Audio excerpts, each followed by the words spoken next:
مدینے میں 10,000 آدمی کہاں سے آئے گا مقابلہ کرنا؟ لیکن جب خندق دیکھی تو حیران ہو گئے۔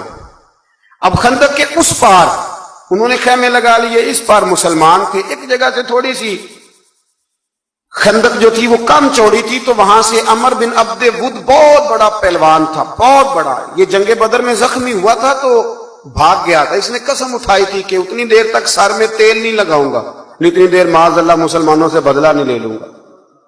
تو یہ آیا اس دن، جب میدان کے اندر آیا نا، چھلانگ لگائی گھوڑے کو اس نے کسی طریقے سے، تو گھوڑا اس کا ایک جگہ سے کم چوڑی تھی، وہاں سے کراس کر گیا، اٹھا، اور اس کے بارے میں مشہور تھا کہ 1000 آدمی کا مقابلہ کرتا ہے۔ گھوڑے کی چھلانگ لگائی، گرا، گھوڑا بھی گرا، یہ بھی گرا، پھر اٹھا، اٹھ کے کہنے لگا ہے کوئی میرے مقابلے میں تو سامنے آئے۔ اس نے پہلا اعلان کیا تو مولا علی شیر خدا اٹھ کے کھڑے ہو گئے، اٹھ کے کھڑے ہو گئے، فرمایا میں کرتا ہوں۔ حضور نے فرمایا علی ٹھہر جا، یہ عمر بن عبد ود ہے، 1000 کے مقابلے میں لڑتا ہے۔ عرض کی حضور میں بھی تو اسد اللہ ہوں نا، لڑتا ہے تو پھر کیا ہوا، دیواریں ہلتی رہتی ہیں اور در کانپ جاتا ہے۔ علی کا نام سن کے اب بھی خیبر کانپ جاتا ہے، مجھے جانے دے۔ جب تیسری دفعہ وہ پکارا تو حضرت علی کہنے لگے حضور بس کریں، اب تو حد ہو گئی، میں ضرور جاؤں گا۔ حضور نے اپنے دست مبارک سے ذوالفقار حیدری عطا فرمایا۔ حضرت مولا علی شیر خدا یوں نکلے وہاں سے کہ جیسے شیر کچھار سے نکلتا ہے، اور جب آئے نا سامنے تو کہنے لگا تیرا کیا نام ہے؟ آپ فرمانے لگے علی ابن ابی طالب ابن عبد المطلب، یہ میرا نام ہے۔ کہنے لگا میں نہیں تجھ سے لڑتا، تیرا باپ میرے باپ کا دوست تھا۔ حضرت علی فرمانے لگے بہانے نہ کر، علی کا نام سن کے بہانے کرتا ہے؟ تیرا باپ میرے باپ کا دوست تھا، اس کا کیا مطلب ہے؟ فرمایا میرا دوست بھائی وہی ہے جو محمد عربی کا دوست ہے، میدان میں آ مقابلہ کر۔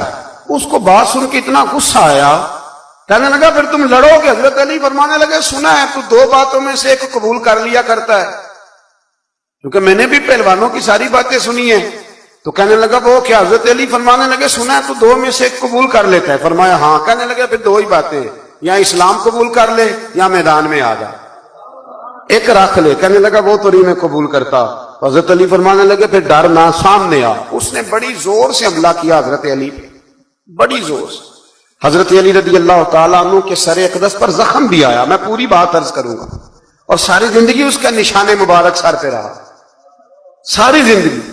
تو جب اس نے حملہ کر لیا تو پھر حضرت علی نے بغیر بتائے حملہ نہیں کیا، فرمانے لگے بھئی تیری باری ختم ہو گئی یا میری باری ہے؟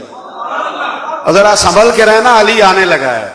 میں پشت پہ وار نہیں کرتا، میں بتا کے آیا کرتا ہوں، انا اسد اللہ و رسول، میں اللہ کا بھی شیر ہوں، رسول اللہ کا بھی شیر ہوں۔ فرمایا ذرا تیاری کر لے۔ حضرت علی نے ایک ہی ضرب لگائی، ایک ہی۔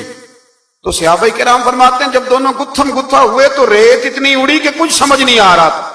فرماتے ہیں لوگ آنکھیں کھول کے دیکھ رہے تھے، اور جب ریت چھٹی نا تو کہتے ہیں وہ زمین پہ پڑا تھا، اس کے 2 ٹکڑے تھے اور علی شیر خدا اس کی چھاتی پہ کھڑے۔